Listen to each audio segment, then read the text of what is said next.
Eu nunca vou esquecer o dia em que encontrei a senhora Helena desmaiada no corredor do consultório.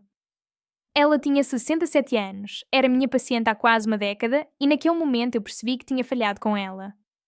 Não porque não soubesse medicina, não porque não tivesse feito os exames certos. Eu falhei porque nunca consegui fazer ela entender que aos 60 anos a vida não está terminando, ela está apenas entrando em uma fase onde cada decisão tem um peso exponencialmente maior. Quando Helena acordou naquela maca, com os olhos confusos me procurando, ela disse algo que mudou completamente minha forma de exercer medicina. Doutora, eu achei que essas coisas eram normais da idade. Essas coisas. Ela estava se referindo à tontura constante, ao cansaço que a fazia dormir 3 vezes por dia, à falta de apetite que ela compensava com bolachas e café. Coisas normais da idade. E foi nesse momento que eu entendi a tragédia silenciosa que acontece em milhões de lares brasileiros todos os dias. Veja bem, eu passei os últimos 23 anos da minha carreira atendendo pacientes de todas as idades, mas foi só depois dos meus próprios 50 anos que comecei a realmente compreender o abismo que existe entre o que nós médicos sabemos sobre envelhecimento saudável e o que as pessoas acima de 60 anos realmente praticam. E não é culpa delas. Absolutamente não. A culpa é de um sistema que trata o envelhecimento como uma doença inevitável, que empurra pílulas para cada sintoma sem nunca perguntar o que está causando esses sintomas e que convenceu gerações inteiras de que depois dos 60 você deve apenas aceitar, resignar-se, diminuir suas expectativas de vida. Mas aqui está a verdade que a indústria farmacêutica não quer que você saiba que muitos profissionais de saúde nem sequer foram treinados para reconhecer a diferença entre uma pessoa de 70 anos vibrante, independente, lúcida e ativa e uma pessoa da mesma idade frágil, confusa, dependente e doente raramente tem a ver com genética ou sorte. Tem a ver com 5 decisões fundamentais que começam a ser tomadas por volta dos 60 anos. E eu digo decisões, não tratamentos. Porque o que eu descobri, caso após caso, ano após ano, é que a medicina pode fazer muito pouco por você se você não entender esses 5 pilares. Mas antes de revelar quais são esses pilares, você precisa entender porque seu corpo aos 60 é fundamentalmente diferente do corpo que você tinha aos 40 e porque as regras mudaram completamente. Deixa eu te contar sobre o Sr. Joaquim. Ele chegou ao meu consultório aos 62 anos trazido pela filha, que estava desesperada. Joaquim tinha sido gerente de banco a vida toda, homem meticuloso, organizado, sempre impecável. Mas nos últimos 6 meses algo tinha mudado. Ele estava esquecendo compromissos, repetindo as mesmas histórias 3 vezes na mesma conversa e tinha começado a se perder em trajetos que fazia há décadas. A filha estava apavorada com Alzheimer. Eu também fiquei preocupada. Pedi uma bateria de exames neurológicos, ressonância, testes cognitivos. Sabe o que descobrimos? O cérebro dele estava perfeitamente normal para a idade. O problema era que Joaquim estava comendo menos de 800 calorias por dia. Você entendeu o que eu disse? Um homem de 1,75 metros, 73 quilos, estava sobrevivendo com menos comida do que uma criança de 10 anos precisa. E ele nem percebia. Sabe porquê? Porque aos 60 anos acontece algo traiçoeiro com o nosso corpo, perdemos progressivamente a sensação de fome. O hipotálamo, aquela região do cérebro que regula o apetite, começa a funcionar de forma menos eficiente. Ao mesmo tempo, o estômago esvazia mais devagar, criando uma sensação de saciedade prolongada. E tem mais, muitos medicamentos comuns nessa faixa etária, remédios para pressão, para diabetes, antidepressivos, todos eles podem suprimir ainda mais o apetite. Então, o que acontece? A pessoa começa a pular refeições sem nem perceber. Um café com pão de manhã. Talvez uma sopa no almoço porque não está com muita fome. Um chá com torrada à noite. E vai achando que está tudo bem. Mas o corpo está entrando em modo de emergência. Começa a quebrar músculo para obter energia. E aqui está o ponto crucial que eu preciso que você grave. Depois dos 60, cada grama de músculo que você perde é uma grama de independência que vai embora. Porque músculo não é só estética. Músculo é o órgão metabólico mais importante do seu corpo nessa fase da vida. Quando Joaquim estava desnutrido, o cérebro dele estava literalmente sem combustível. Neuronídeos precisam de glicose, de aminoácidos, de vitaminas do complexo B para funcionar. Sem isso, você tem exatamente os sintomas que ele apresentava: confusão mental, perda de memória recente, desorientação. Colocamos Joaquim em um protocolo nutricional supervisionado. Nada de suplementos caros ou dietas malucas. Apenas comida de verdade 6 vezes ao dia, com atenção especial para proteína em cada refeição. Em 3 semanas, a filha me ligou chorando. Chorando de alívio. O pai tinha voltado.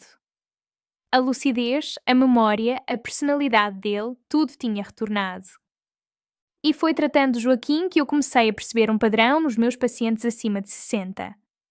Havia 2 grupos distintos. O primeiro grupo, que eu passei a chamar mentalmente dos vibrantes, chegava ao consultório caminhando firme, com olhos brilhantes, fazendo piadas, lembrando de detalhes das consultas anteriores. Eles tinham 65, 70, alguns até 80 anos, mas pareciam 10 anos mais jovens. O segundo grupo, os frágeis, chegava devagar, às vezes apoiados, com aquele olhar meio distante, cansados mesmo de manhã cedo. E a diferença de idade entre os 2 grupos? Às vezes era 0. Às vezes os frágeis eram até mais novos. Isso me intrigou profundamente. Comecei a fazer perguntas diferentes nas consultas. Não apenas sobre sintomas e doenças, mas sobre rotina, sobre hábitos, sobre como era um dia normal. E os padrões começaram a emergir com uma clareza assustadora. Os vibrantes faziam 5 coisas de forma consistente. Os frágeis negligenciavam essas mesmas 5 coisas. E o mais importante, quando eu conseguia convencer um paciente frágil a adotar essas 5 práticas, em questão de meses eu via a transformação acontecer diante dos meus olhos. Mas antes de revelar essas 5 práticas, eu preciso destruir uma crença que está literalmente matando pessoas nessa faixa etária.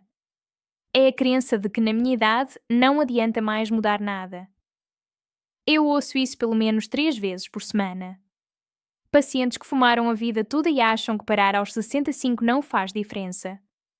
Pacientes sedentários que acham que começar a se exercitar aos 70 é perigoso ou inútil.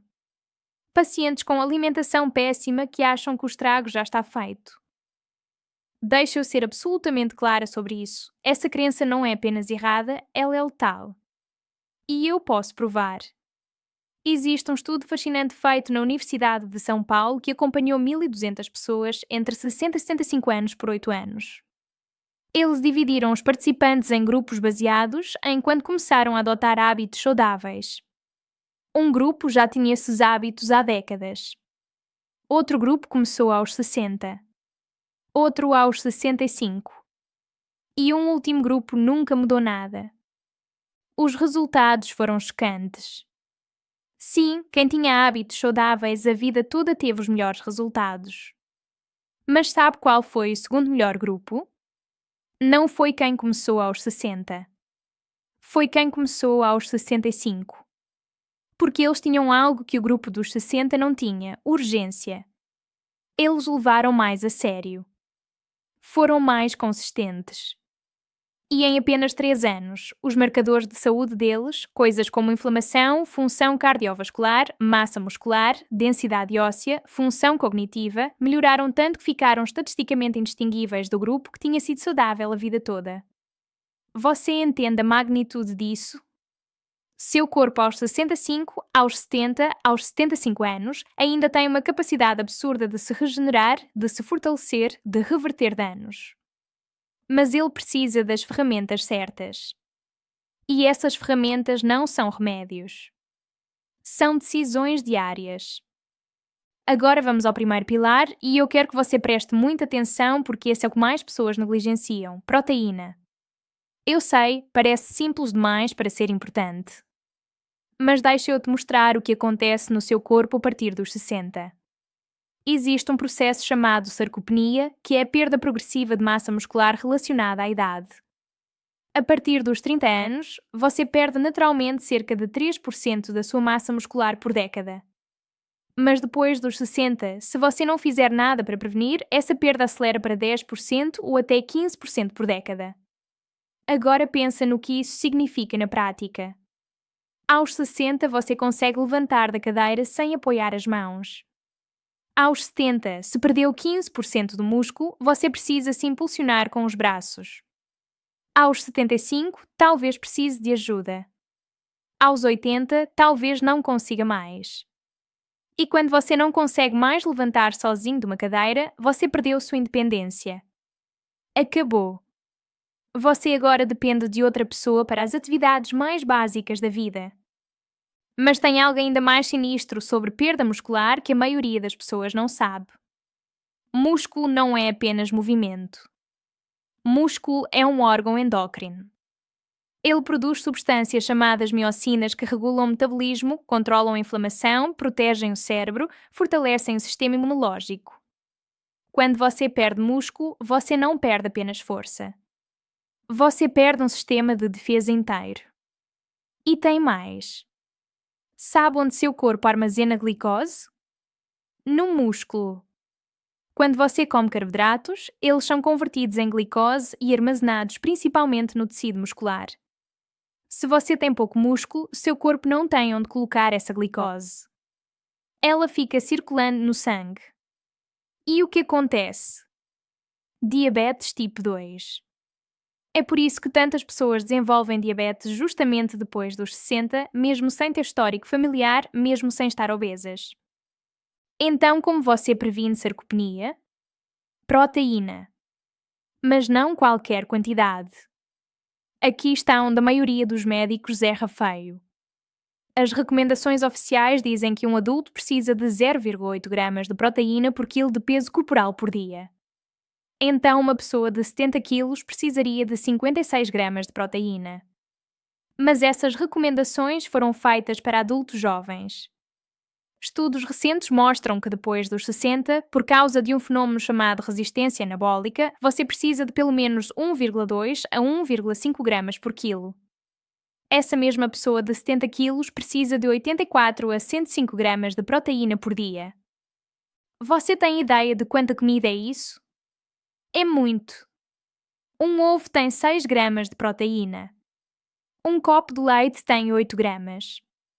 100 gramas de frango tem cerca de 30 gramas. Para chegar em 100 gramas de proteína, você precisaria comer, por exemplo, 3 ovos no café da manhã, 150 gramas de frango no almoço, um copo de leite no lanche e 150 gramas de peixe no jantar. E a maioria dos meus pacientes acima de 60 não está comendo nem metade disso. Deixa eu te contar sobre Dona Célia. Ela tinha 71 anos quando veio me ver pela primeira vez, encaminhada por um ortopedista.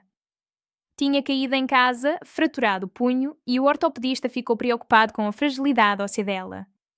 Quando eu olhei os exames, realmente tinha osteopenia avançada, quase osteoporose. Mas o que me chamou a atenção foi outra coisa. Ela pesava 58 quilos e tinha apenas 34 quilos de massa magra. Para você ter uma ideia, uma mulher da altura dela deveria ter pelo menos 42 quilos de massa magra. Sentei com Célia e pedi que ela me contasse o que tinha comido no dia anterior. Café com leite e 2 torradas no café da manhã. Macarrão com molho de tomate no almoço. Bolacha com chá à tarde. Sopa de legumes à noite. Somando tudo, ela tinha consumido menos de 30 gramas de proteína no dia inteiro. Menos de 1/3 do que precisava. E ela estava assim há anos. Expliquei para Célia que os ossos dela estavam fracos não apenas por falta de cálcio, mas porque ela não tinha músculo suficiente para sustentar e estimular os ossos. Osso é tecido vivo. Ele responde ao estresse mecânico. Quando o músculo puxa o osso durante o movimento, o osso responde ficando mais denso. Sem músculo, sem estímulo, o osso vai embora. Célia era viúva, morava sozinha e tinha entrado naquele ciclo mortal que eu vejo com frequência. Cozinhar para uma pessoa só parece sem propósito, então ela fazia coisas simples, rápidas, geralmente carboidratos. Arroz, macarrão, pão, bolacha. Fácil, barato, enche. Mas não nutre. Trabalhamos juntas em um plano alimentar realista. Eu não queria que ela se sentisse sobrecarregada. Começamos adicionando 2 ovos cozidos no café da manhã. Ela já tomava café com leite, então já tinha alguma proteína ali. No almoço, mantivemos o macarrão, mas adicionamos uma lata de atum ou sardinha. No jantar, em vez de só sopa de legumes, adicionamos frango desfiado ou carne moída. 3 meses depois, Célia voltou para reavaliação. Tinha ganhado 2,5 quilos, mas o mais importante, tinha ganho 1,8 kg de massa magra. Ela me disse que estava se sentindo mais disposta, que tinha voltado a fazer caminhadas no parque perto de casa, algo que tinha abandonado porque se sentia fraca demais. 6 meses depois, repetimos a densitometria óssea. A osteopenia tinha estabilizado. Não tinha piorado. Em alguns pontos, tinha até melhorado levemente. E Célia estava radiante, com uma energia que eu não tinha visto na primeira consulta. Mas proteína sozinha não é suficiente e isso me leva ao segundo pilar, movimento intencional. E eu não estou falando de se tornar um atleta. Estou falando de entender que depois dos 60, caminhar, embora seja bom, não é suficiente. Você precisa de resistência.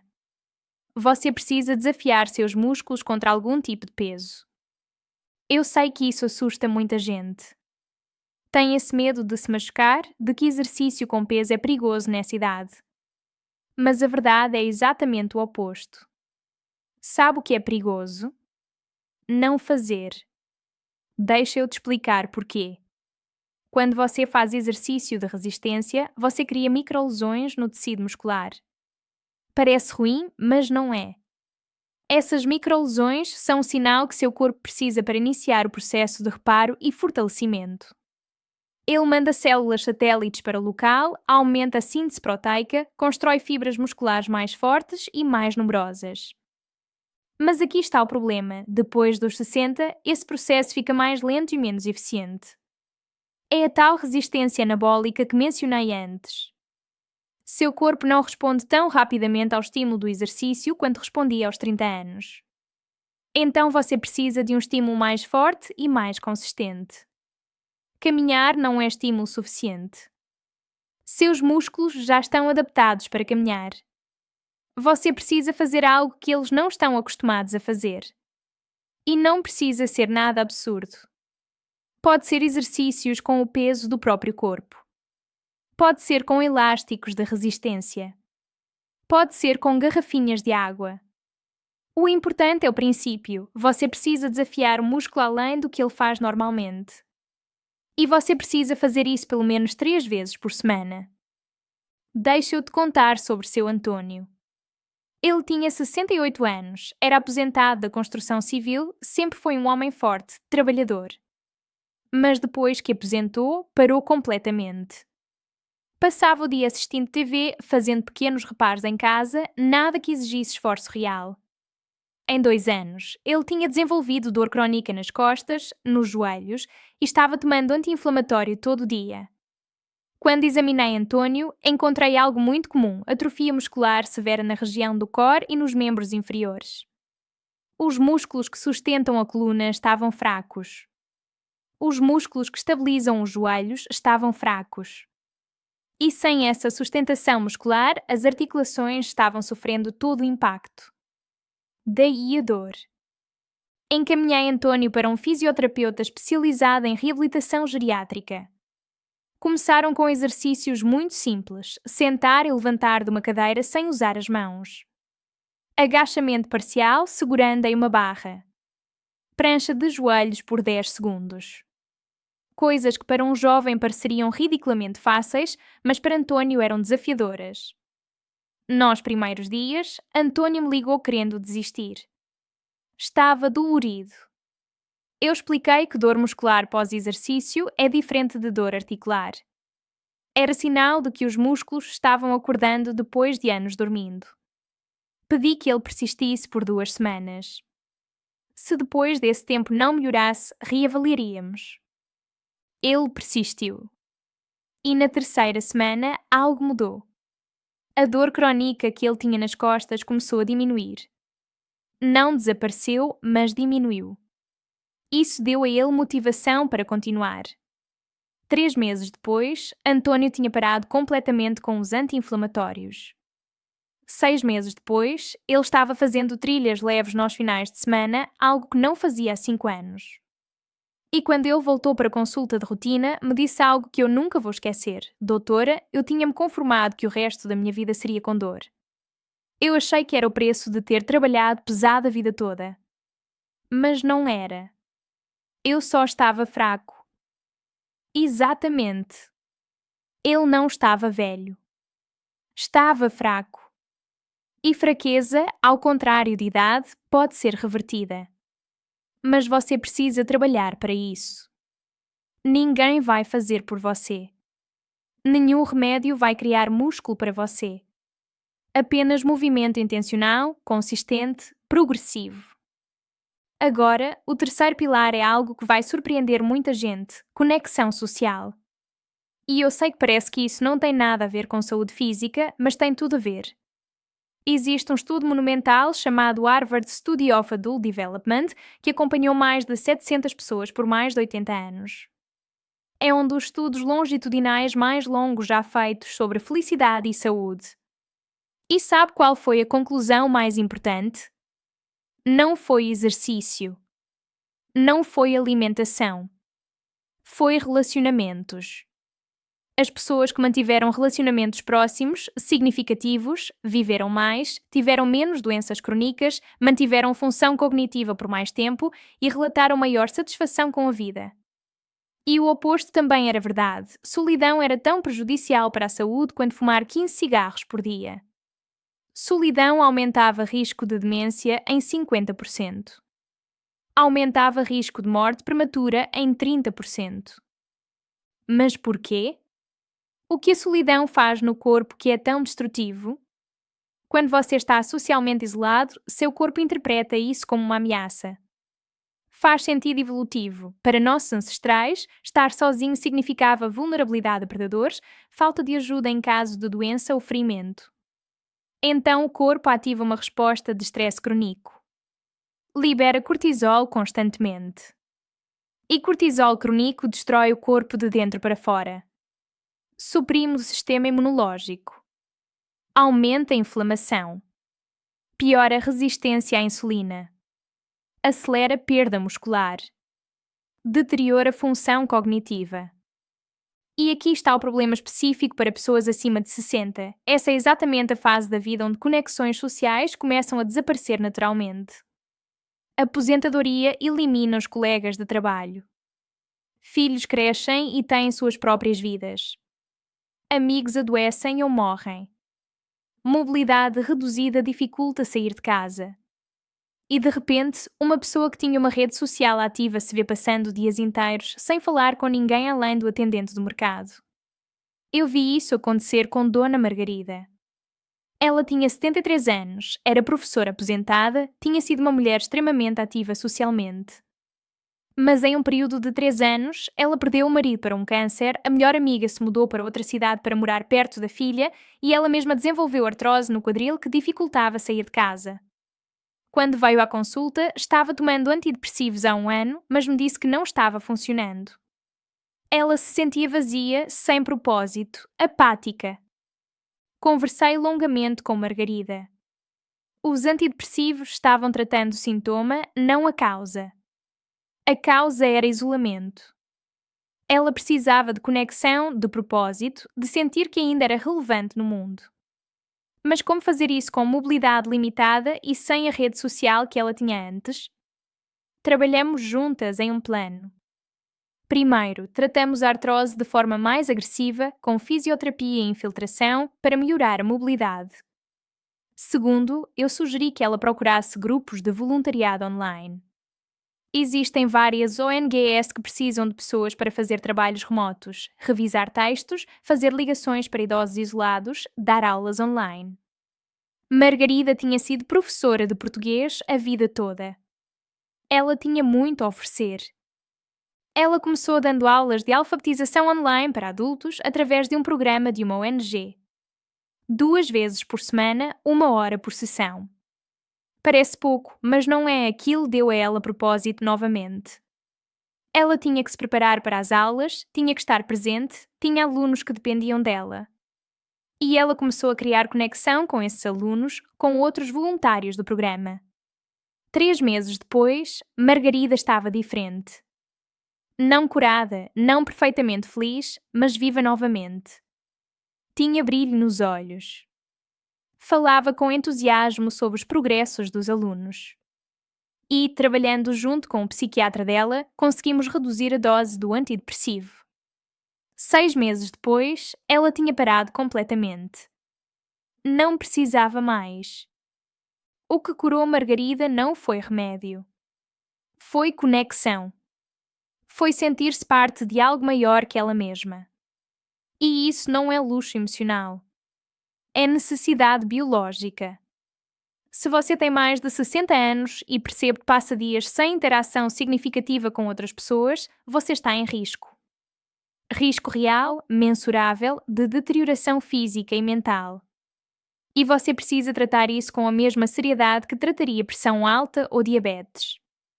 O quarto pilar é sono, mas não do jeito que você está pensando. Todo mundo sabe que sono é importante.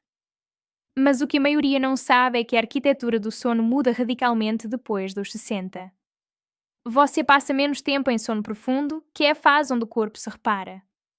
Você acorda mais vezes durante a noite. Você tem mais dificuldade para voltar a dormir. E muitas pessoas acham que isso é normal, que é só parte de envelhecer. Mas não é normal. É comum, mas não é normal. E tem consequências devastadoras. Sono inadequado depois dos 60 acelera declínio cognitivo mais rápido do que quase qualquer outro fator. Durante o sono profundo, seu cérebro ativa um sistema de limpeza chamado sistema linfático.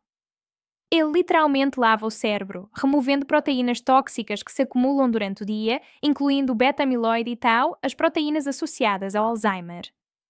Se você não tem sono profundo suficiente, essas proteínas se acumulam. Dia após dia, ano após ano, elas vão formando placas. E quando você finalmente apresenta sintomas de demência, o processo já está avançado há décadas. Mas tem mais. Sono inadequado desregula completamente seus hormônios metabólicos. Aumenta a grelina, o hormônio da fome.